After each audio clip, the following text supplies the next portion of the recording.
ಆದ್ರೂ ನೀವು ಕೂಡ ಎಷ್ಟು ಸರಿ ಅಂತ ಹೀಗೆ ನಿಜನ ಮುಚ್ಚಿಟ್ಟು ಮದ್ವೆ ಮಾಡ್ತೀರಾ?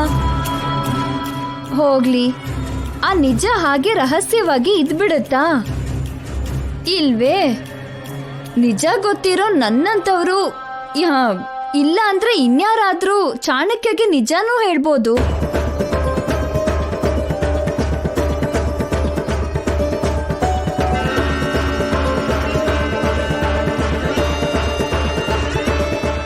ಮೊದ್ಲೇ ಅವನು ಮಹಾ ಕೋಪಿಷ್ಟ, ದುಷ್ಟ. ಅವನ್ ತಂಗಿಗೋಸ್ಕರ ಪ್ರಾಣ ಕೊಡ್ತಾನೆ.